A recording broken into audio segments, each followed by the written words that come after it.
అద్భుతమైన బైబిల్ గ్రంథం నుండి మొట్టమొదటిగా యోహాను సువార్త 4వ అధ్యాయం 24 వచనాన్ని మనమందరం కలిసి మనం చదువుకుందాం. యోహాను సువార్త 4వ అధ్యాయము 24 వచనాన్ని మనమందరం కలిసి గట్టిగా స్పష్టంగా బిగ్గరగానే చదువుకుందాం. దేవుడు ఆత్మ గనుక ఆయనను ఆరాధించువారు ఆత్మతోనూ సత్యముతోనూ ఆరాధింపవలెనను. కీర్తన గ్రంథము 107వ అధ్యాయము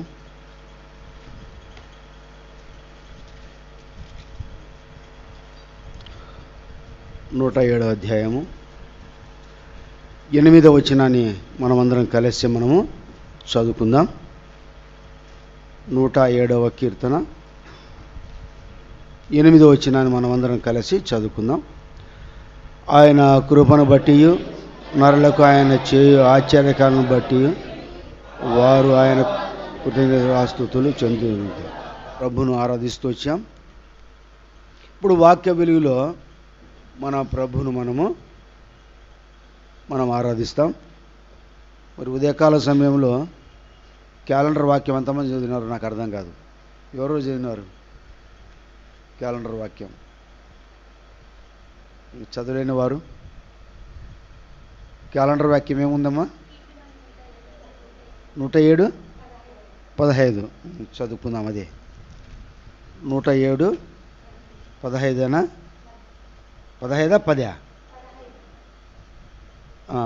చదువుదాం అందరం. అదే మాట. ఆయన కృపను బట్టి నరులకు ఆయన చేయు ఆశ్చర్యకాన్ని బట్టి వారు యెహోవా కృతజ్ఞతాస్తుతులు చెల్లించుదురుగాక. 8వ వచనం కూడా ఏం చదివినాం మనము? అంతేనా? అందుకని నేను 8 చదివినాను, మీకు అడగడానికి మళ్ళా జ్ఞాపకం చేస్తూ వచ్చాను కదా. ఇక్కడ ఇశ్రాయేలు ప్రజలు ప్రభును ఆరాధించే విషయంలో వారు పలుకుతున్నటువంటి మాట, వారు ఎట్లా ఆరాధించారు, ఏ రీతిగా ఆరాధించారు అంటే, ఆయన కృపను బట్టి నరులకు ఆయన చేయు ఆశ్చర్యకార్యాన్ని బట్టి వారు యెహోవాకు కృతజ్ఞతాస్తుతులు చెల్లించుదురుగాక అంట. అంటే ఇశ్రాయేలు ప్రజలు చేస్తున్నటువంటి ఆరాధన మనము జ్ఞాపకం చేసుకుంటే, వారు తాత్కాలికంగా ఆరాధన చేసినారు, కానీ తిరిగి వారు ఏమైపోయారంటే తప్పిపోతూ వచ్చారు. వారు సమకూర్చబడలేని వారుగా ఉంటూ వచ్చారు. అంతేకాకుండా వారు మాటి మాటికి వారి యొక్క పాపం నిమిత్తమై ప్రాయశ్చిత్తముగా బలిని అర్పించవలసిన వారే ఉన్నారు. అయితే ఇక్కడ మన ప్రభువైన యేసుక్రీస్తు వారైతే నీ విషయంలో నా విషయంలో మనల్ని ప్రాయశ్చిత్తం చేయడానికి కొరకై తానే లోక పాపాన్ని మోసుకొని పోయి దేవుని గొర్రెపిల్లగా బలిగా చేయబడుతూ వచ్చాడు. అయితే వీరు కొంతకాలం ఆరాధన చేస్తూ వచ్చారు, కానీ తిరిగి వారు సంపూర్ణులుగా మరి ఉండలేకపోతూ వచ్చారు ప్రభులో. అందుకని ఉదయకాల సమయంలో ఈ వచనాన్ని మరలా మనం జ్ఞాపం చేసుకొని, వారు ఎవరు ఆరాధించారంట, అక్కడ ఎవరు ప్రభును స్తుతించారంట అంటే మనకు తెలిసిన భాగంలోనే 107వ అధ్యాయములో 2వ వచనంలో యెహోవా విమోచించిన వారు ఆ మాట పలుకుదురుగాక. 3వ వచనం మొదటి భాగంలో తూర్పు నుండి పడమటి నుండి ఉత్తరం నుండి దక్షిణం నుండి నానా దేశం నుండి ఆయన పోగు చేయవారు ఆ మాట పలుకుదురుగాక. అంటే వీరు ఏ రీతిగా ప్రభువును ఆరాధన చేస్తూ వచ్చారో మనము చూస్తూ వచ్చాం.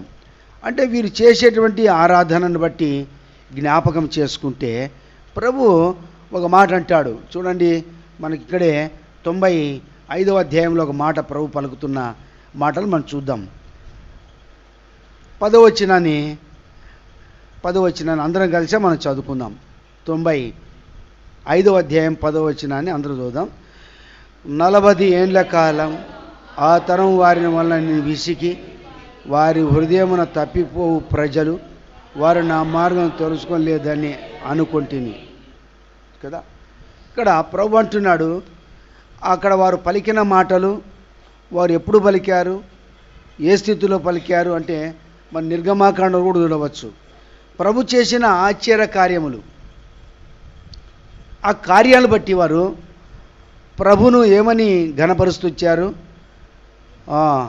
ఏమని ఘనపరుస్తూ వచ్చారు? యెహోవా వేలుపులలో నీ వంటి వాడు ఎవరున్నారు కదా, పరిశుద్ధతను బట్టి నీవు మహనీయుడవు, స్తుతిగీతను పూజ్యుడు, అద్భుతములు కదా, అద్భుతములు. ఈయన అద్భుతములు చేసేవాడు అంటే దేవుడు చేసిన అద్భుతములు బట్టి అక్కడ ఇశ్రాయేలు ప్రజలు కూడా యెహోవా దయాళుడు, ఆయన కృతజ్ఞతాస్తుతులు చెల్లించిన వారుగా ఉన్నారు. తూర్పు నుండి, పడమర నుండి, ఉత్తర దక్షిణం నుండి పోగు చేయబడిన వారందరూ ఆ మాట పలుకుతూ వచ్చారు. అయితే ఇక్కడ ప్రభు అంటున్నాడు, 40 ఏళ్ల కాలము ఆ తరం వాళ్ళని ఏమైనంట విసికి వారు హృదయమున ఏమైనంట వాళ్ళు తప్పిపోయిన ప్రజలు, వారు నా మార్గములను తెలుసుకోలేదని అనుకుంటుని. మరి ఇటువంటి స్థితిలో ఇశ్రాయేలు ప్రజలు ఉన్నారు. వారు చేసిన ఆరాధన, వారు చేసిన విధానం మనం చూస్తే వారు దేవుని ఏమైనారంట తొలగిపోయిన వారిగా ఉన్నారు. అది తాత్కాలికమైన ఆరాధన. అయితే ఇశ్రాయేలు ప్రజల పక్షమున దేవుడు చేసినటువంటి ఈ కార్యాన్ని బట్టి వాళ్ళు ఏమనంటున్నారంటే, అక్కడ మనం చూస్తూ వచ్చాము 8వ వచనంలో, ఆయన చేయు ఆశ్చర్య కార్యములను బట్టి అంట. ఆయన చేయు అంటే వారు అంతటి వరకే తృప్తిమంతో వచ్చారు. ఏం చేసే ఆశ్చర్య కార్యాలు అంటే మీ అందరికీ తెలుసు. సండే స్కూల్ పిల్లలు కూడా మీకు నేర్పిస్తారు ఈ మాటలు. ఏమని? ఆయన ఏమైనాడు, ఆయన ఎవరు, ఆయన గొప్పతనాన్ని గురించి కదా. ఇక్కడ ఆయన చేసిన ఆశ్చర్య కార్యములు, ఐగుప్తులో ఆయన చేసిన సూచక క్రియలు, ఐగుప్తు దేవతలకు తీర్చిన తీర్పులు, అంటే ఇవి వారు చూస్తూ వచ్చారు. అందుకే ఆయన చేసిన ఆశ్చర్య కార్యములు కదా. దేవుడు చెప్పినట్టుగా మోషే తరపున అహరోను ఏర్పరచుకొని అహరోను ద్వారా వారిద్దరు ఐగుప్తులకు వెళ్ళిన తర్వాత అహరోను చేతిలో ఉన్న కర్రను ఏం చేశాడంట, కింద ఏమన్నాడు దేవుడు, పడివేయమన్నప్పుడు దాన్ని ఏం చేశాడంట, తోకను పట్టుకున్నప్పుడు ఏం జరిగింది కదా, కర్ర అయింది. అంటే అది కింద పడివేసినప్పుడు పాము అయింది, తోకను పట్టుకున్నప్పుడు ఏమైంది, కర్ర అయింది. అంటే దీన్ని ఏమంటారు, ఆశ్చర్య. వాళ్ళందరికీ కాచి మనం కూడా మన మధ్య ఎవరైనా కర్ర పడేసినారనుకో, గాడివాడు, అది వెంటనే పాము అయితే బజార్లో వేస్తుంటాడు వాడు. చాలామంది చూసింటారు అవి కదా. అవన్నీ ఏ కార్యాలు అంటే అవి, అది ఆశ్చర్య కార్యాలు. మళ్ళీ తర్వాత అవి ఏమైపోతున్నాయి, అది మరుగైపోతున్నాయి. అంటే ఈ ఆశ్చర్య కార్యముల వలన తాత్కాలిక రక్షణ సూచక క్రియలు మనిషికి సంపూర్ణ సిద్ధి కలిగేటువంటి విధానాన్ని మనం ఇక్కడ చూస్తున్నాం. అయితే ఇశ్రాయేలు ప్రజలు అక్కడ సూచక్రియలు చూచారు, ఆశ్చర్యకార్యాలు చూచారు. అయితే మన ప్రభువైన యేసుక్రీస్తు వారు ఆశ్చర్యకరుడు.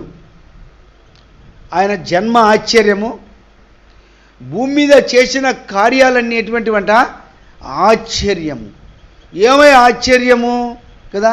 మానవుని యొక్క స్థితిని గురించి ఒకసారి జ్ఞాపం చేసుకుంటే, అంటే ఐగుప్తులో ఉన్న ప్రజల విషయంలో దేవుడు తను చేసినటువంటి సూచక క్రియలు, మహత్కార్యములు, ఆశ్చర్య కార్యములను వారు వెంటనే మర్చిపోయిన వారిగా ఉంటూ, ఆయన మార్గుడు తొలగిపోయిన వారిగా ఉంటూ వచ్చారు. కానీ వాళ్ళు జీవితాంతం ప్రభువును స్తుతించలేకపోతూ వచ్చారు.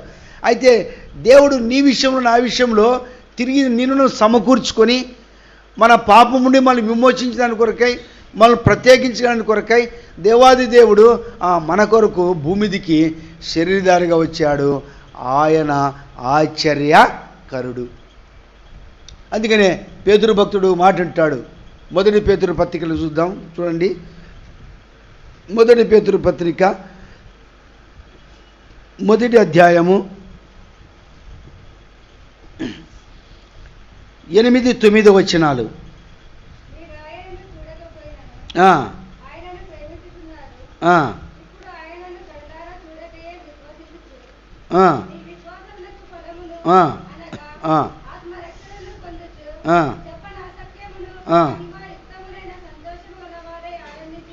కాబట్టి ఇప్పుడు ఇశ్రాయేలు ప్రజలు చేసినటువంటి ఆ సంతోషము, తాత్కాలికమైన ఆరాధన, వాళ్ళకు మనకు వ్యత్యాసము తేడా ఒకసారి జ్ఞాపం చేసుకుంటే, ఇది దేవుడు మనల్ని స్థిరంగా పరము చేర్చి వరకు దేవుడు మనల్ని సిద్ధపరిచాడు, సంఘముగా సిద్ధపరిచాడు, మనల్ని ప్రత్యేకించుకున్నాడు.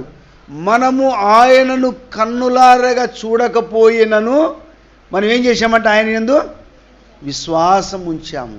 అంటే మనము ఆయనను చూడకపోయినను అంటే దేవుడు మన ఎడల ఆయన చేసిన ఆశ్చర్య కార్యములు లేదా అద్భుత కార్యాలు ఇవన్నీ ఒకసారి జ్ఞాపం చేసుకుంటే, నిజంగా బైబిల్ గ్రంథంలో వ్రాయబడిన పాట ప్రకారం మనం చూస్తే, భూమి పుట్టక మునుపు, భూమికి పునాదులు వేయక మునుపు, లేకపోతే తల్లి గర్భములో మనం రూపింపబడక మునుపు దేవుడు నిన్ను నన్ను ఏం చేసుకున్నాడట? ఏర్పాటు చేసుకున్నాడు. ఇది ఒక ఆశ్చర్యమని మనం గమనించాలి. ఇక్కడ మనకంటే లోకంలో గొప్పవారు ఉన్నారు, జ్ఞానులు ఉన్నారు, ఎంతోమంది అధికులు ఉన్నారు, చదువు కలిగిన వారు ఎన్నో మర్యాదలు ఉన్నప్పటికీ ప్రభువైన యేసుక్రీస్తు వారు వారిని కాదని దేవుడు నిన్ను నన్ను ఎందుకు ఏర్పరచుకున్నాడు? ఎందుకొరకు ఏర్పరచుకున్నాడు? లేదా దేవుడు ఎందుకు మనల్ని భూమి మీద ప్రత్యేకించుకున్నాడు కదా? అందుకని యెషయా భక్తుడు అంటాడు, నా మహిమ నిమిత్తమే యెహోవా మిమ్మల్ని ఏం చేసినట? ఏర్పరచుకున్నాడు, లేదా సృజించినని చెప్పచ్చు. ప్రభువైన యెహోవా సెలవిచ్చిన మాట ఏంటంటే, ప్రజలను నా మహిమ నిమిత్తమే నేను వారిని సృజించుకున్నాను, ప్రత్యేకించుకున్నాను. అంటే నీ ద్వారా నా ద్వారా దేవునికి మహిమ కలగాలని దేవుడు నిన్ను నన్ను ఇక్కడ ఏం చేశాడు? ఇక్కడ మనం రక్షించుకున్నాడని చెప్పచ్చు. ఇప్పుడు సృష్టించుకున్నాడు. ఎట్లా సృష్టించాడో మనకు తెలుసు, తన రూపం ఎట్లా ఇచ్చాడో మనకు తెలుసు, మనలో తన ఆత్మ ఎట్లా ఉంచాడో మనకు తెలుసు, భూమి మీద ఏ రీతిగా మనము తిరుగుబాటు చేసిన వారము మనకు తెలుసు, ఎట్లా మనం దేవుడి నుండి దూరంగా జీవించే వారము మనకు తెలుసు, మన స్థితిగతులు మనకు తెలుసు, ఇతరులకు ఒకవేళ తెలియకపోవచ్చు, దేవునికి మన విషయాలని తెలుసు, మన అంతరంగంలోని పరిస్థితులు దేవునికి తెలుసు. అయితే దేవుడు నిన్ను నన్ను ప్రత్యేకించుకోవడానికి కొరకై ఇక్కడ ఇష్టపడ్డాడు. ఇక్కడ ఒక మాట అంటున్నాడు చూడండి, ఏమన్నాడు అక్కడ? చూడండి ఆ మాట 9వ వచనంలో, ఇప్పుడు ఆయనను కన్నులారా చూడకయే విశ్వసించుచు మీ విశ్వాసమునకు ఫలమును అనగా ఆత్మరక్షణ పొందుచు చెప్ప నాశమును మహిమాయుక్తమునైన సంతోషం గలవారై ఆనందించుచున్నారు. ఇది చెప్పనాశమును మహిమాయుక్తమునైన సంతోషం అంటే ఇక్కడ 107వ కీర్తనలో వాళ్ళ విషయాన్ని మనం జ్ఞాపం చేసుకుంటే అక్కడ ఏమని చదువుతూ వచ్చాం మనము? చూడండి అక్కడ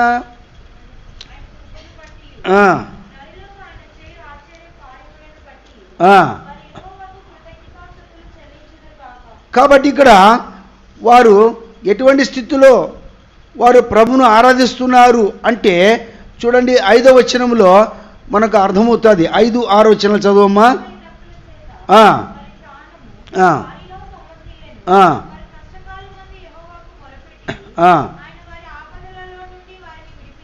కాబట్టి ఇక్కడ ఎటువంటి స్థితిలో ఉన్నప్పుడు దేవుడు వారి పక్షాన కార్యం జరిగించాడో మనం ఇక్కడ చూడవచ్చు.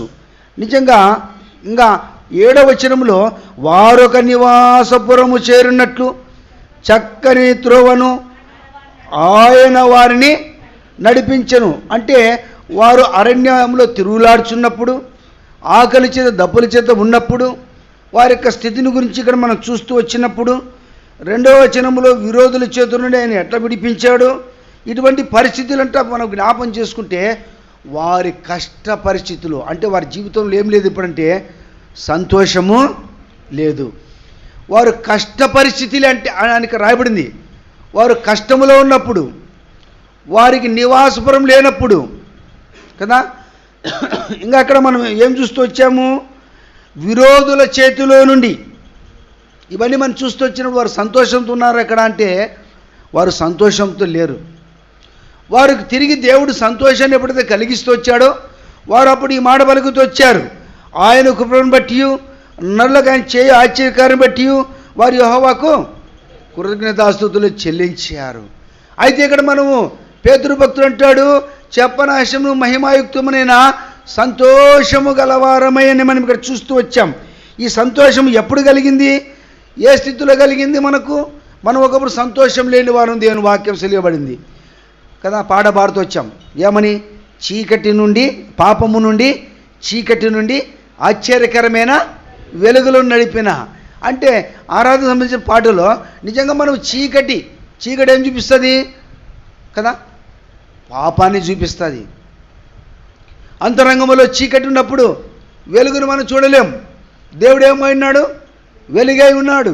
మానవుడు చీకటిలో తడవలాడుతున్నాడు, నివాసపురం లేని పరిస్థితుల్లో ఉన్నాడు, తన మార్గం తను తెలుసుకోలేని వాడిగా ఉన్నాడు, వారి యొక్క మార్గము సరైనదిగా లేని పరిస్థితుల్లో మానవుడు ఉన్నాడు. ఇటువంటి పరిస్థితుల్లో మానవుడు ప్రవర్తిస్తూ నడుచుకున్నప్పుడు నిజంగా దేవుడు కృప కలిగిన వాడు నీ ఎడల నా ఎడలంటే మనము కూడా ఆ రీతిగా ఉంటేమని ఇక్కడ గుర్తించాలా. దేవుడు మన ఎడల ఆశ్చర్య కార్యములు జరిగించాడంటే ఆయన కార్యాలు ఎంత గొప్పవో కదా. ఆనాడు ఇశ్రాయేలు ప్రజల పక్షాన దేవుడు చేసిన కార్యాలు వేరు. ఈనాడు ప్రభువైన యేసుక్రీస్తు వారు భూమి మీదకి వచ్చినప్పుడు నరుడిలో చేసిన ఆశ్చర్యకార్యం ఏమయ్యా? ఏం ఆశ్చర్యకార్యాలు అంటే చాలామంది ప్రభు దగ్గరికి వచ్చారు. ఎందుకొరకు వచ్చారు? దేని కొరకు వచ్చారు కదా. అందుకనే దేవుని వాక్యం చూడవచ్చు. 10 మంది కుష్ఠరోగులు ఎదురయ్యారంట. 10 మంది ఎదురైతే 10 మంది విషయంలో ప్రభు ఏమన్నాడు? మీరు శుద్ధులు కాండి అని చెప్పాడు. వాళ్ళు ఎక్కడికి వెళ్ళి శుద్ధులు కమ్మని చెప్పాడు కదా. చెప్పండి, ఎక్కడ? గట్టి చెప్పండి, నాకు వినపలే. మీరు చెప్తే నాకు బాగుంటుంది. ఇక్కడ యాజకుని కనపరుచుకో. సరే వెళ్ళారు. తర్వాత అందులో ఎంతమంది వచ్చారు? ఈ అన్నుడు తప్ప దేవుని మహిమపరిచినప్పుడు ఎవరు కూడా. అంటే ఒక వ్యక్తి ప్రభు దగ్గరకు వచ్చాడు. అంటే ఇక్కడ మనం ఏం చూస్తున్నామంటే ప్రభు అక్కడ ఆ వ్యక్తిని స్వస్థపరిచినంత మాత్రాన ఆ వ్యక్తికి పాపక్షమాపణ అనేది కలగలేదు. ఇక్కడ ఇది గుర్తించాల. మీరు శుద్ధులు కండి అన్నాడు ప్రభు, మీరు వెళ్ళి యాజి కనపరుచుకున్నాడు ప్రభు అన్నంత మాత్రాన వాళ్ళు అక్కడ శుద్ధులే కానీ పాపం పోయిందే కానీ రోగం పోయింది కానీ అంతరంగంలో ఏముంది? పాపం ఉంది. అందుకనే పాపికి ఎవరు అవసరం? ప్రభు రక్తం అవసరం. రోగికి ఎవరు అవసరం? వైద్యుడు అవసరం. రోగికి వైద్యుడు అవసరం, పాపికి ప్రభువైన యేసుక్రీస్తు రక్తం. అప్పుడు ప్రభువైన యేసుక్రీస్తు రక్తం ప్రతి పాపం నుండి మనల్ని కడిగి. అంటే ఇక్కడ ఈ ప్రభు చేసిన కార్యం కదా, ఆశ్చర్య కార్యం. ఏమై ఆశ్చర్య కార్యం అంటే వాడు చూసుకున్నాడు, అరే నాకు కుష్ఠరోగం పోయిందని చెప్పి ప్రభు దగ్గర కృతజ్ఞత కలిగి వచ్చాడు. మిగతా వాళ్ళు రాలేదు. అంటే వచ్చినంత మాత్రాన ఆ వ్యక్తి జీవితంలో పాపక్షమాపణ కలిగిందని కాదు, కానీ నోటి మాట ద్వారా దేవుడు కలగజేశాడు. అయితే సంపూర్ణ రక్షణ మానవుడు కలగాలి అంటే మొట్టమొదటి ఏం కలగాలంట? ప్రభు రక్తం చిందించబడాల. అందుకని ఎఫెసీ రాసిన పత్రిక 1వ అధ్యాయము 7వ వచనం ఒకటి చదవండి.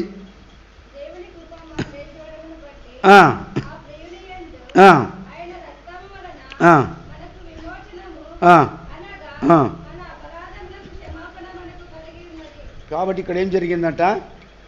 మన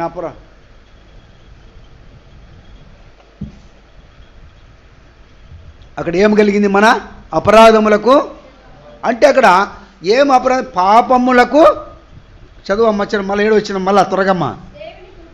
దేవుని కృప మహదేశమును బట్టి ఆ ప్రినియందు, ఇక్కడ గమనించాల, ఆ ప్రినియందు ఆయన రక్తం వలన.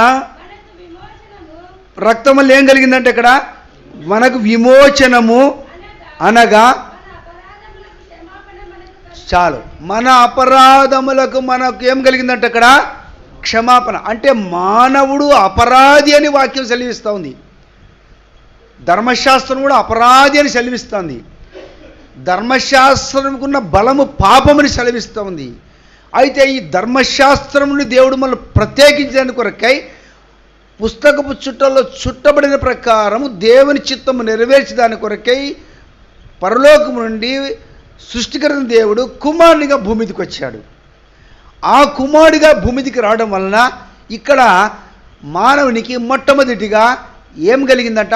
అపరాధములకు క్షమాపణ, అంటే పాపమునకు క్షమాపణ, అనగా దేవుని యొక్క రక్తము. ఈ రక్తం అనేది మానవునికి క్షమాపణ. కాబట్టి ఇప్పుడు పాత నిబంధన గ్రంథ ప్రకారం పాపము కొరకై ఒక వ్యక్తి పాపం చేసిన వ్యక్తి లేదా పాపము కలిగిన వాడిగా ఉంటే దేవుడు ఆ వ్యక్తి గురించి ఒక సిద్ధాంతము లేదా ధర్మశాస్త్ర ప్రకారం ఒక కార్యం ఏమయ్యంటే ఒక కోడెను కానీ పొట్టేలు కానీ కోడెదును కానీ బలిగా అర్పించి ఆ రక్తము ద్వారా బలిపీడిని ప్రోక్షించినప్పుడు ఈ వ్యక్తికి ఇక్కడ పాపక్షమాపణ కలిగేదిగా ఉంటుంది. అంటే దేవుడు ఆ దినాల్లో ఒక వ్యక్తి పాపముండి శుద్ధీకరించబడాలంటే ఒక కోడె దూడ కానీ ఏదైనా కానీ ఏమి కలగాలంటే అక్కడ వధించబడాలి, రక్తము చిందించబడాలి. ఆ రక్తం అనేది ఆ వ్యక్తిని పరిశుద్ధపరిచేదిగా ఉన్నది. అయితే అది తాత్కాలికమైనటువంటిది, ఆ దినానికి సరిపోయినదే. ప్రభువైన యేసుక్రీస్తు వారు భూమిదికి రానప్పుడు ఆనాడు దేవుడు అర్పించినటువంటి ఈ చట్టం, ఈ ధర్మశాస్త్రం, ఈ ఆజ్ఞ ప్రకారం ఇది క్రమమైనదే. దేవుని యొక్క ఆజ్ఞ ఇది కూడా. అందుకనే యాజకునికి పిలిపించి దేవుడు మోషే ఆహారంతో సెలవిచ్చిన మాటలు అనేక సందర్భాలు ఉన్నాయి. ఎవడైనా నువ్వు చేయరాని పాపం చేసినా, ఒక వ్యక్తి అపవిత్రం చేయబడినా ఆ వ్యక్తి చేయవలసిన విధానం గురించి దేవుడు సెలవిస్తే దేవుడైన యెహోవా సెలవిచ్చిన ప్రకారం మోషే ఇశ్రాయేలు ప్రజలకు ఆజ్ఞాపించెను అని రాయబడింది. అంటే ఇక్కడ పాపి కొరకు రక్తం అనేది కోడె వధించబడింది. అయితే ఇక్కడ ఒక పాపి మనిషి లేదా పరిశుద్ధుడిగా చేయబడాలంటే, ఇప్పుడు సంపూర్ణ సిద్ధి కావాలంటే ఇక్కడ మానవుని కొరకు ఇప్పుడు దేవాది దేవుడు అయినటువంటి ప్రభువైన యేసుక్రీస్తు వారు ఇప్పుడు రక్తము చిందించాలి. ఎందుకు చిందించాలి? రక్తము దేనికి చిందించాలి కదా? ఎందుకు కొరకు చిందించాలమ్మా? దేని కొరకు చిందించాలి? మనం చిందించినప్పుడు ఏమైనా మనం దేవుని సంతోషపెట్టే వారికి ఉన్నామా? లేదా దేవుని కొరకు మరి సాక్షికరంగా మనం ఏమైనా ఉన్నామా? అందుకని దేవుడు ముందే చెప్పాడు, మీరే నాకు సాక్షులు అన్నారు. ఇదే యెహోవా కన్నాడు, నీ ద్వారా నేను మహిమ తెచ్చుకోవాలనుకున్నాడు, నా మహిమ నిమిత్తమే నిన్ను రక్షించుకున్నాడు, నా మహిమ నిమిత్తమే నిన్ను ప్రత్యేకించుకున్నాడు. కాబట్టి ఇప్పుడు దేవునికి మన ద్వారా మహిమ కలగాలని ఇప్పుడు సమాజంలో కొన్ని వ్యక్తుల్ని మనం చూసినప్పుడు చాలామంది మనమంటే అన్నీ బాగానే ఉన్నాయి, 2 కళ్ళు బాగున్నాయి, 2 ముక్కు బాగుంది, కాళ్ళు బాగున్నాయి, అన్ని కుంటితనం మనమేనా?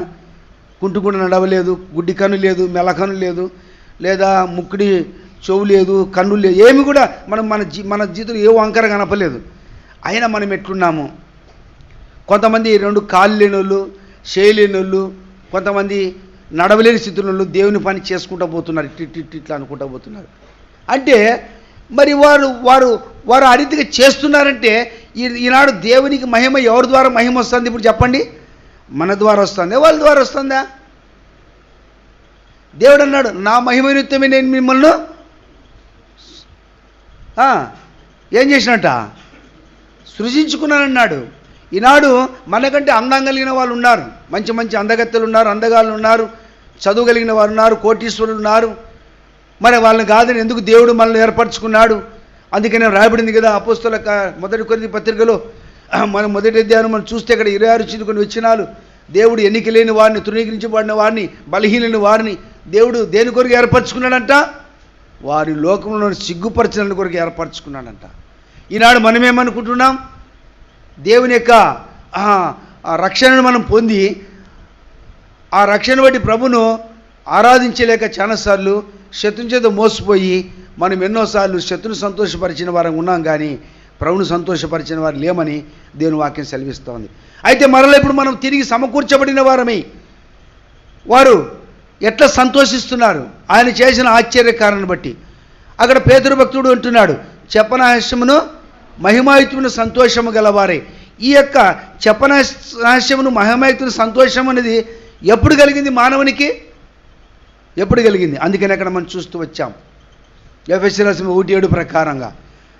ఎప్పుడైతే ఆయన రక్తాన్ని మనం ఆశ్రయించామో, ఎప్పుడైతే ఆయన రక్తం చేత మనం కడగబడినామో అప్పుడు మనము నేను ఎవరిని తెలుసుకోగలిగాం. అంతవరకు నీకు నాకు నేను మానవుణ్ణి, లేకపోతే నేను పరిశుద్ధుణ్ణి, లేదా నేను దేవుని కుమార్ని అని నీకు నాకు ఏమాత్రం ఇక్కడ అర్థం కాదు. ఎప్పుడు అర్థమైంది ఇప్పుడు వాక్యము? ఎప్పుడు దేవుడు మనకు అర్థమైనాడు ఇక్కడ? ఎప్పుడు దేవునితో మనం సావాసం కలిగి ఉన్నాము కదా. అందుకని ఇక్కడ దేవాది దేవుడు పరమేశ్వరక్రీస్తు వారు భూమి మీదికి వచ్చినప్పుడు శరీరధారిగా సత్రంలో ఆయన స్థలం లేనప్పుడు ఆయన పశువుల బాగులో పరండబెట్టినప్పుడు ఆ దేవదూతులు వచ్చి ఆ గొల్లలకు ఆ వర్తమానం తెలియపరిచినప్పుడు ఏమని చెప్తున్నారు వాళ్ళు అక్కడ? 2వ అధ్యాయం 10వ వచనంలో లూకాసు వార్తలో ఏమన్నారు అక్కడ? మహా సంతోషకరమైన సువర్తమానం అన్నారు వాళ్ళు. ఏ సంతోషకరమైన సువార్తమానం అంటే ఇక్కడ చదవమాట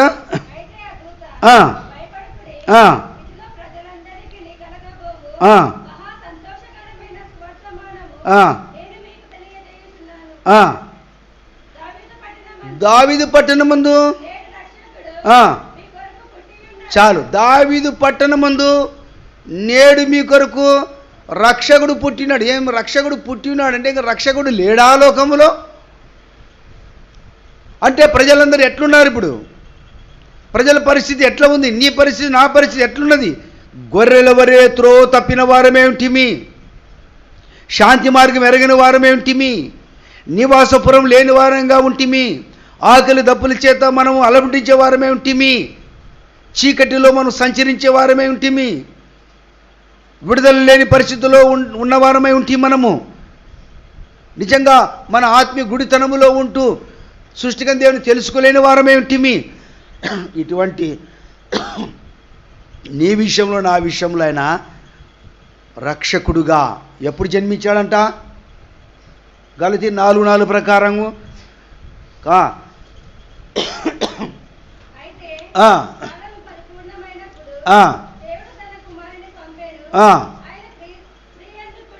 స్త్రీ యందు పుట్టి చాలు. ఆయన స్త్రీ యందు పుట్టి అంటే కాలం పరిపూర్ణమైనప్పుడు ఆయన మన కొరకై స్త్రీ యందు పుట్టాడు. పుట్టి ఎక్కడున్నాడు? సత్రంలో స్థలం లేనివాడిగా ఉన్నాడు. పశువుల పాకలో పరండు పెడుతూ వచ్చారు. వడ్రంగి పాకలు పెరుగుతూ వచ్చాడు. దేవుని యొక్క దేవాలయం దివ్యవాక్యులు బోధిస్తూ వచ్చాడు.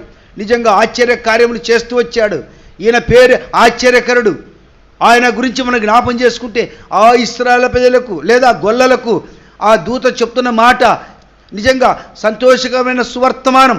అందుకని పేతురు అంటాడు, ఈ సంతోషం చెప్పనవసరము మహిమయుక్తమైనది, మీరు కన్నులారా చూడక మీరు విశ్వసించారు. అందుకని విశ్వాసమును ఫలం ఆత్మరక్షణ. ఈనాడు రక్షించబడ్డామంటే అందుకని ఇప్పుడు మనం ఒక గురి కలిగి దేవుని దగ్గరికి వచ్చాం. ఇది మందిరము, దేవుని ఇల్లు, దేవుడు ఇక్కడ ఉన్నాడు, ఆయన ఆరాధించాలి. ఆయన నా ప్రభువు, నాకు రక్తం చిందించాడు, ఆయన రక్తం వలన పాపములు క్షమించబడ్డాయి, నన్ను పరిశుద్ధునిగా చేయడానికి ఆయన ఇష్టపడ్డాడు. అందుకని ఇప్పుడు నివాసపురం అనేది మనకు ఒకటి ఏర్పడింది ఇక్కడ. కాబట్టి ఇప్పుడు ఆయన ఆరాధించే ఇంటిలో లేదా రొట్టెలు విరిచే ఇంటిలోనికి దేవుడు మనల్ని ఇక్కడ తీసుకొని వచ్చిన వాడిగా ఉన్నాడు. నిజంగా మనము ఇప్పుడు ఒక గురి కలిగి వచ్చాము ఇక్కడికి. గుడ్డిగా రాలే ఇక్కడికి. ఎవరైనా గుడ్డిగా వచ్చింటే, తాత్కాలికంగా వచ్చింటే మారమనసు పొందు, నీ గుడ్డితనం నుండి విడుదల పొందు. నీలో పాపం అములుకొని ఉందా? నువ్వు పాపం చేత సతమతం అయిపోయి విడుదల పొందలేకున్నావా? నేడే రక్షకుడు నీ హృదయంలో ఉదయించాలని ప్రభు ఇష్టపడుతున్నాడు. ఊరికే రావడం, కూర్చోవడం, తప్పట్టు కొట్టడం, తాళాలు కొట్టడం, ఏదో భజన చేసుకోవడం పోయేది కాదు ఇది. ఇక్కడ ఆయన ఎవరిప్పుడు మనం సేవిస్తున్నవాడు. ఎవరైనా ఆయన ఎవరంటే నా మగం చూస్తే మళ్ళీ నేను చెప్పాలా? ఎవరైనా నీ రక్షకుడు, నీ విమోచకుడు, నిన్ను పరిశుద్ధునిగా చేసినవాడు. ఆ రక్షకుడు ఊరికని విడిచిపెట్టలేదు.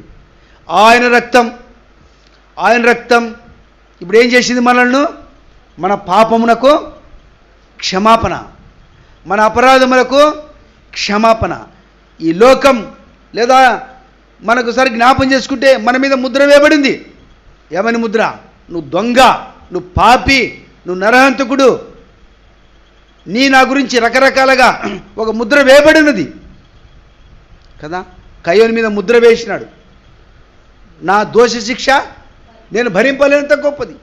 అయ్యో ఎంత భయంకరమైన శిక్ష, ఎంత కఠినమైన పరిస్థితి. దాని గురించి చట్టం ఒకటి దేవుడు చెప్పాడు, కయ్యూని కనుగొని ఎవరు చంపినా కానీ వాడికి ప్రతిదండన 7 అంతల శిక్ష. కాబట్టి ఇప్పుడు నీ విషయం నా విషయంలో ఈ లోకంలో ఒక ముద్ర వేయబడింది. అంటే పాపేని, ఇంకా పాపంలో అన్నీ వస్తాయి. పాపానికి వచ్చే శిక్ష ఏంటి? మరణం. మరణమే అగ్నిగుండం. అయితే ఇప్పుడు యేసు ప్రభు రక్తం మనల్ని ఇప్పుడు ఏం చేసిందంటే అక్కడ ఎఫెసీ 1:7 ప్రకారము మన అపరాధములకు క్షమాపణ. రోమపత్రిక 5:1 ప్రకారం అక్కడ ఏం చేస్తూ వచ్చాడు ప్రభు? చదవండి రోమపత్రిక.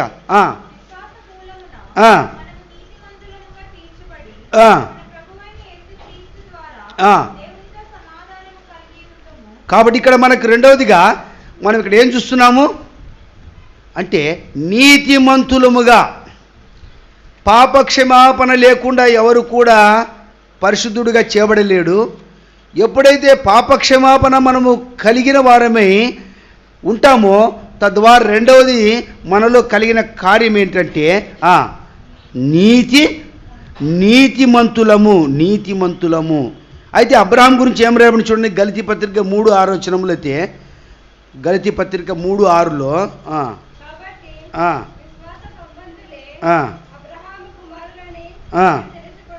కాబట్టి అబ్రహాము దేవుని నమ్మెను 6 అబ్రహాము దేవుని నమ్మెను, అది అతని నీతిగా. అంటే అబ్రహాము దేవుని నోటి మాట ద్వారా నీతిమంతుడు. దేవుని నోటి మాట ద్వారా నీతిమంతుడు. ఎందుకు నీతిమంతుడు ఇచ్చేబడ్డంటే అంతం వరకు దేవుని చేత నడిపించబడిన వాడిగా ఉన్నాడు. అబ్రహాము దేవుని కుమారుడు. అబ్రహాము దేవుని నమ్మెను, అది ఏం చెప్పబడిందట? నీతిగా ఎంచబడింది. అయితే మనం రెండోదిగా మనం జ్ఞాపకం చేసుకుంటే మనము కూడా నీతిమంతులముగా చేయబడ్డాము అంటే దేవుని నోటి మాట ద్వారా నీతిమంతులం కాలేదు. ఇక్కడ మనం నీతిమంతులుగా ఎట్లా చేయబడ్డామంట? విశ్వాసమును బట్టి. చదవం మమ్మల్ని 5:1 రోమపత్రిక.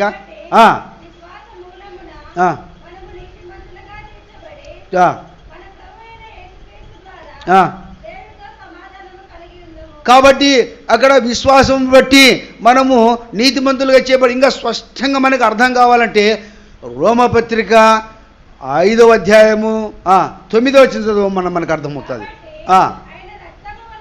కాబట్టి ఆయన రక్తం వలన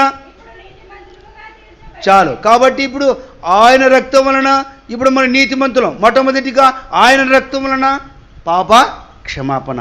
అంటే ఆయన రక్తం వలన పాపమును క్షమాపణ కలిగిన తర్వాత ఆ రక్తం మానవుని ఇప్పుడు ఏం చేసింది? ఇంకా ఇక్కడ నీతిమంతులుగా చేసింది. ఇప్పుడు స్పష్టం ఖర్చుని చదివేదంతమాట. కాబట్టి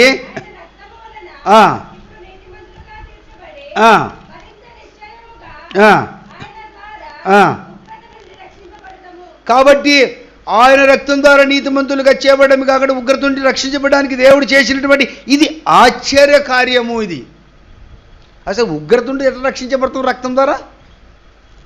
ఆయన రక్తం ఇప్పుడు ఏం చేసిందంట? నీతిమంతులుగా చేసి ఉగ్రత నుండి మళ్ళీ ఏం చేసిందంట? రక్షించబడినట్టుగా చేస్తూ వచ్చింది. అంటే మనము కన్నులారా చూడక ఆయన విశ్వాసం ఉంచాము. కాబట్టి విశ్వాసం ఉంచడం ద్వారా ఇప్పుడు నీలో నాలో ఇప్పుడు ఏమొచ్చింది చెప్పండి? రాసుకుంటూ పోతే మళ్ళీ మీకు గుర్తుండదు అవన్నీ. ఊరికి రాసుకుంటూ పోతే ఏమవుతుందో చెప్పండి? ఇప్పుడు చెప్పిన వాక్యంలో ఇప్పుడు నేను విశ్వాసం ఉంచడం ద్వారా ఇప్పుడు ఏం జరిగింది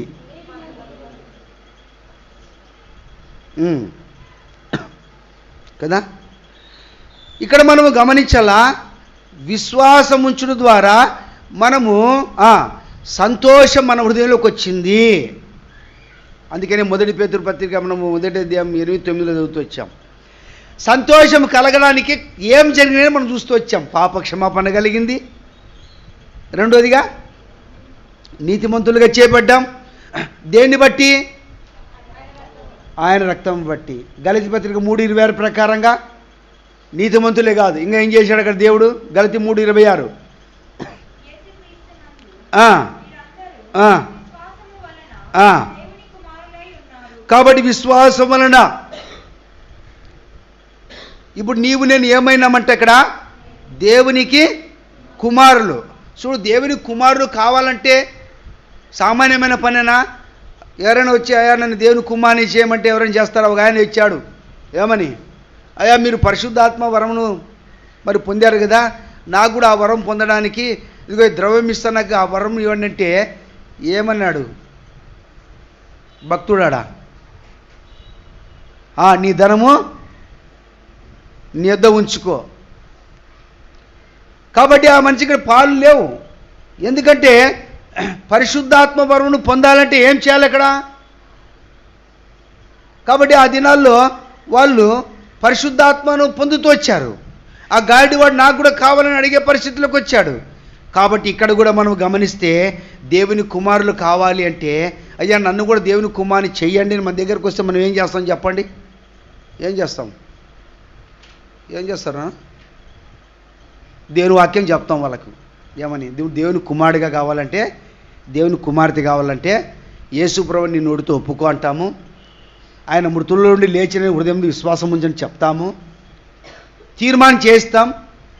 అప్పుడు వారి విశ్వాసం ఉంచిన కారణాన్ని బట్టి, వారి కొరకు మనం ప్రార్థన చేసిన కారణాన్ని బట్టి, వాళ్ళ హృదయంలో జరిగేటువంటి ఆ రక్షణ కార్యం వారిలో ఆనందం కలగజేస్తున్న కారణాన్ని బట్టి వాళ్ళు దేవుని పిల్లలవడానికి ఏముంది ఇక్కడ? అవకాశం ఉంది. మనకైతే ఏమని రాయింది వాక్యంలో? యోహాను సువార్త 1:11 ప్రకారం కంఠస్థమేనా? కంఠస్థం చెప్పండి మళ్ళీ, బైబిల్ ఏం చూస్తారు ఇంకా. తను ఎందరు అంగీకరించిరో చదవండి, చదివితే చెప్పండి మాకు.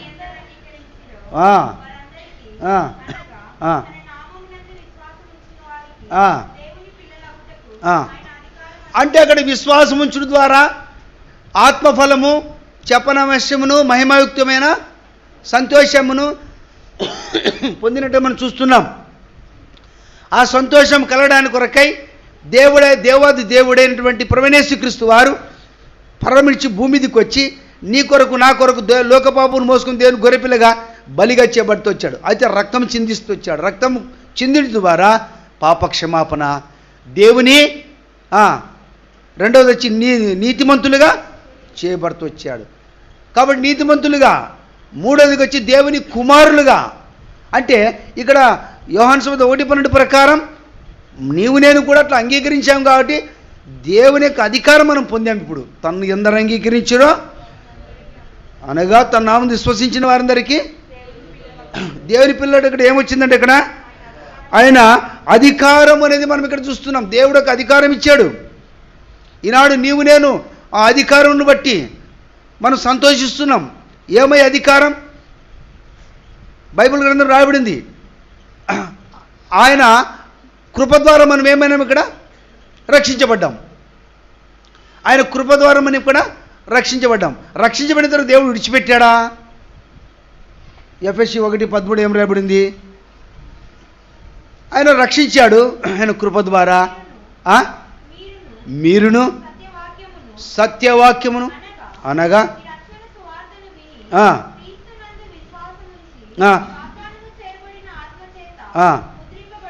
చాలు.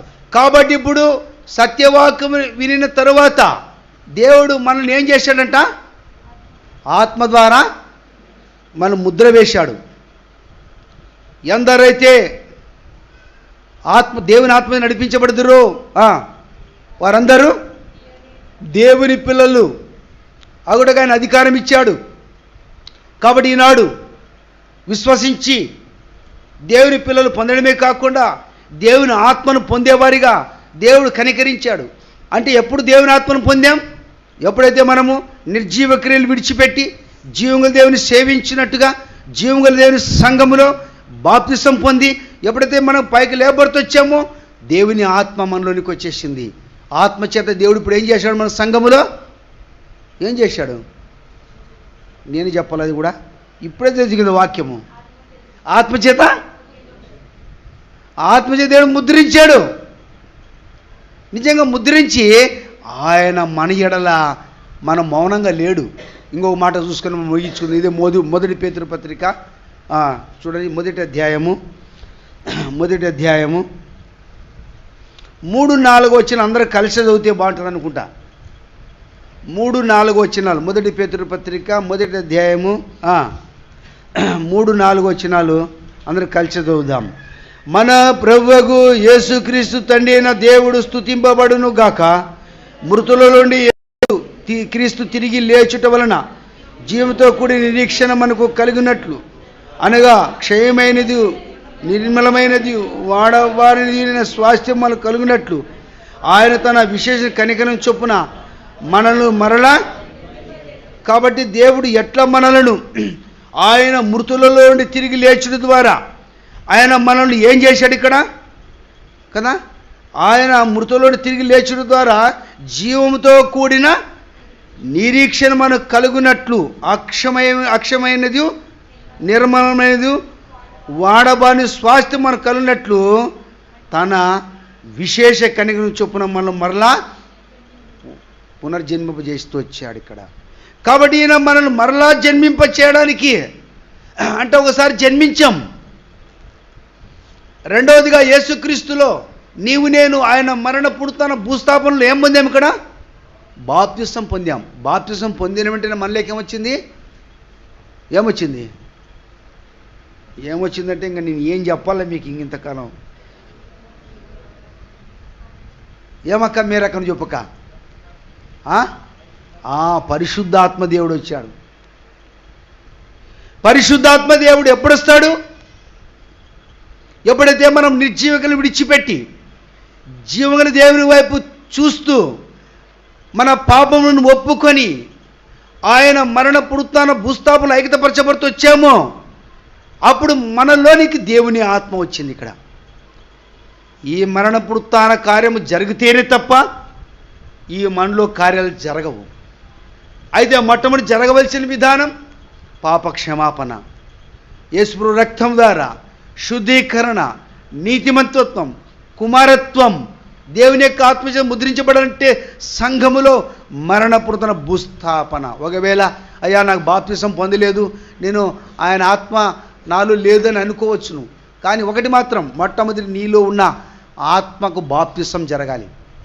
ఒక వ్యక్తి, ఒక పాపి పశ్చాత్తాపం ఎక్కడ పొందాలంట? అంతరంగంలో కలగాలి. అంతరంగంలో ఎవరైతే శుద్ధి కలిగి ఉంటారో వాళ్ళే పరిశుద్ధులు, కానీ శాస్త్రుల వల్లే పరిశీలన వల్లే నీతి కార్యం జరిగించేవారు కాదు. అందుకని పరవున్నాడు, శాస్త్రుల నీతి కంటే పరిశీలన నీతి కంటే మీ నీతి అధికము కాని ఎడల మీరు పరలోక రాజ్యంలో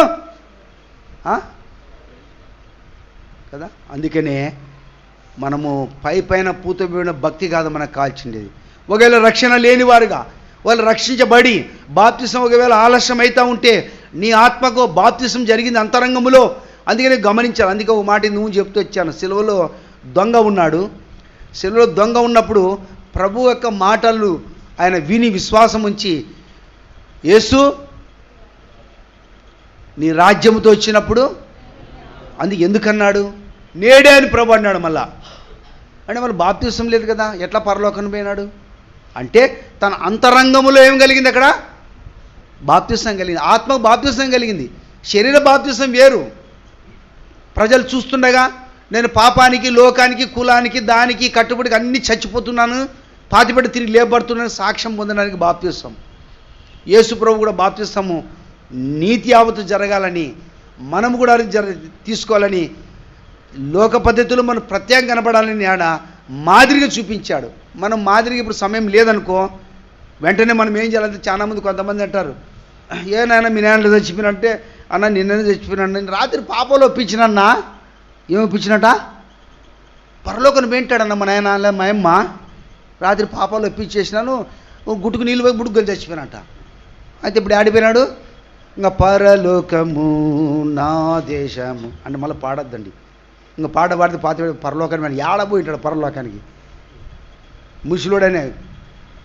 కాబట్టి గమనించు, మంచి తీర్మానం దేవుడిచ్చిన సమయంలో ఒకవేళ వచ్చిపోతున్నావేమో రక్షణ లేకుండా, మారు మనసు పొందు, యేసు ప్రభువా నీ రక్తంతో నా పాపాలు కడుగు, నా హృదయంలోనికి రా, నన్ను నీ బిడ్డగా చేసుకో, యేసునామమున ప్రార్థన చేస్తున్నాను, ఒక మాట ప్రార్థన చేసుకుని రక్షించబడతావు, నీ ఆత్మలో బాప్తిసం జరుగుతుంది, తర్వాత సమయం వచ్చి బాప్తిసం ఇస్తాం.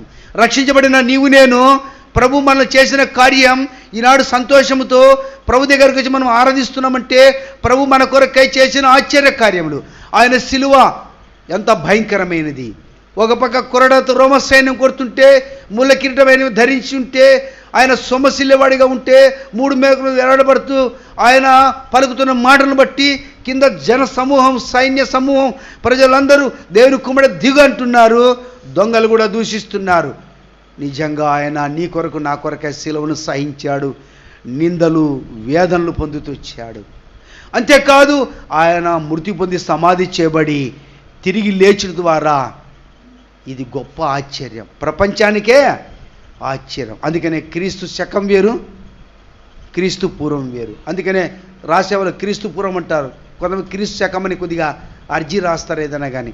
కాబట్టి ఇప్పుడు మనం ఏ శకంలో ఉన్నాము? క్రీస్తు శకంలో ఉన్నాం. క్రీస్తు పూర్వం జరిగింది ఏంటి? తాత్కాలికటువంటి బలి. ఆ విశ్వాసం తాత్కాలికం, సంపూర్ణ సిద్ధి కలగ చేయలేదు.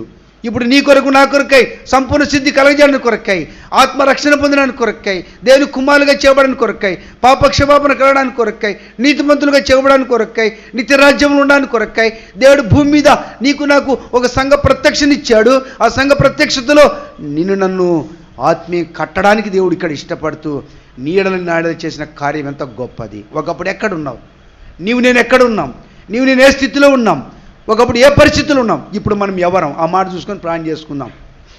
2వ కొరింథీ పత్రిక 6వ అధ్యాయం 19వ వచనం చూడండి.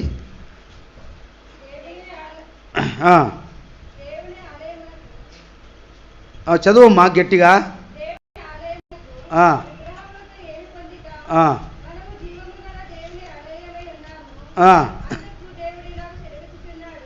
మొదటి కొరింథీ 19 చదువమ్మా. 6:19.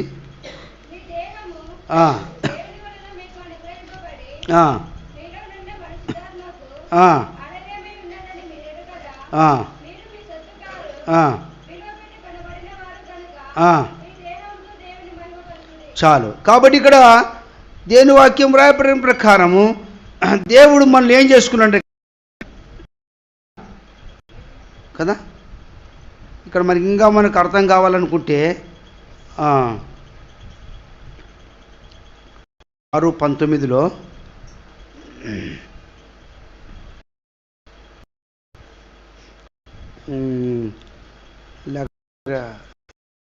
అదే చదివిన నేను రోమపత్రిక చూసుకుంటాను. నేను 6:19 కరెక్టు. మీ దేహము దేవునిలో మీకు అనుగ్రహింపబడి మీలోనున్న పరిశుద్ధాలు ఆలయమే ఉన్నదని మీరు మీ సొత్తు కారు, విలువబెట్టి కొనబడిన వారు కనుక మీ దేహముతో దేవుని. కాబట్టి ఇప్పుడు మనం దేవునికి ఆలయం. అప్పుడున్న ఆలయం వేరు, ఇప్పుడు ఆలయము. ఏది ఆలయం అంట? మీ దేహమే దేవుని, నా దేహమే దేవుని ఆలయం. అందుకని మీరు మీ సొత్తు అంటే ఒకప్పుడు నా సొత్తు, ఇది నా చెయ్యి, నా కన్ను, నా ఇష్టం చూస్తాను, నా ఇష్టం తిరుగుతా అనేది అనుకున్నది. కానీ ఇప్పుడు దేవుడు విలువబెట్టి అనగా తన రక్తంతో కొన్నాడు కాబట్టి ఇది ఎవరి సొత్తు? దేవుని సొత్తు. కాబట్టి విలువబెట్టి కొనబడిన దేవుని సొత్తు కాబట్టి ఈ దేహంతో దేవుని ఏం చేయాలంట? ఎందుకు మయంపరచాలా? 2 కొరింథీ 5 ఒక మాట ముగిచ్చుకుందాం. 2 కొరింథీ పత్రిక 5వ అధ్యాయము 17వ వచనం.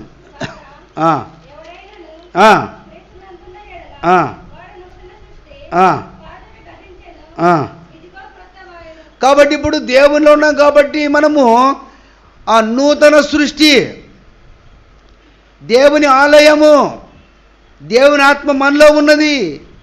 ఇవి జరగడానికి కారణం ప్రభు రక్తం.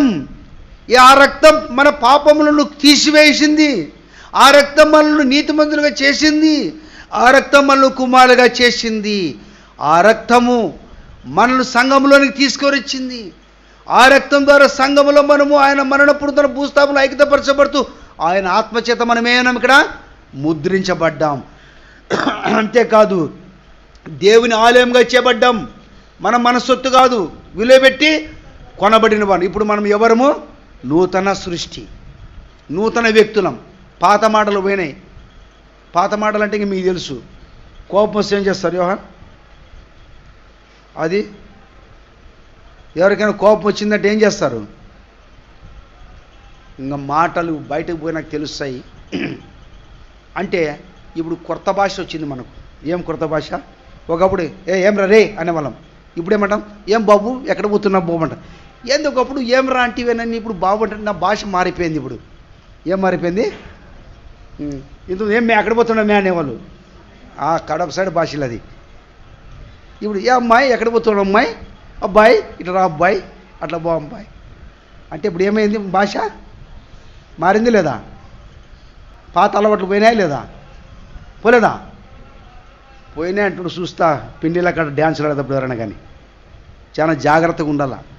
ప్రభు నిన్ను రక్షించి, ప్రభు నిన్ను పరిశుద్ధులుగా చేయడానికి కొరకై తన పరలోక మహిమను విడిచిపెట్టి భూమి మీద చేసిన ఆయన ఆశ్చర్యకార్యాన్ని ఒకసారి జ్ఞాపం చేసుకొని నువ్వేమైంటివో నేనేమైంటినో అది జ్ఞాపం చేసుకొని ఈనాడు ఇక్కడ కూర్చున్నామంటే ఊరికనే పెదవులతో ఆరాధించి వెళ్ళిపోద్దండి. పైన పూత పూసే మాటలు మాట్లాడి వెళ్ళిపోద్దండి. ఏదో ఆ రెఫరెన్స్ జ్ఞాపం చేసుకున్న మాట చెప్పుకొని వెళ్ళిపోద్దండి. ఇది ఒక తీర్మానం కలిగి ఆత్మచేత ముద్రింపబడిన వారం. ప్రభువా చెప్పనాశమును మహిమైత్వమైన సంతోషం నాలో కలగజేశావు కాబట్టి ఈనాడు భూమి మీద నన్ను రక్షించుకున్నావు, నన్ను ప్రత్యేకించుకున్నావు, నాకు సంఘం ఇచ్చావు, సహవాసం ఇచ్చావు, ఉదయం మరణిస్తే నిత్యరాజ్య ప్రవేశం ఇచ్చావయ్యా, నాకు వందనాలు. లోకాశ గతించిపోతుంది కాబట్టి దేవుని చిత్తం జరిగించి నిరంతరం జీవించినాడు. ప్రభువా నన్ను ప్రత్యేకించుకున్నావయ్యా, లోకం నుండి క్రొత్త వ్యక్తిగా చేశావు, విలువపెట్టి కొన్నావు, నన్ను నీ ఆలయంగా చేసుకున్నావు, నన్ను నీ సొత్తుగా చేసుకున్నావు. అందుకే ప్రభు ఆ సంతోషాన్ని బట్టి నేనేం చెల్లించలేక మా పితరులే కాదు ఆయన చేసిన ఆశ్చర్యం కన్నా బట్టి వాళ్ళు చేసిన ఆరాధన కంటే నీ ఆరాధన ఎంత మృదువైనదిగా, ఎంత గంభీరమైనదిగా, ఎంత త్యాగసహితమైనదిగా కదా ఉండాలో. ఒక్కసారి ఆత్మ నింపుదల ద్వారా ప్రభుకు ఇంపైనగా ఉండాలి, సువాసన ఉన్నట్టుగా మనం అట్లా ప్రభుకు ఆరాధించుదుగాక.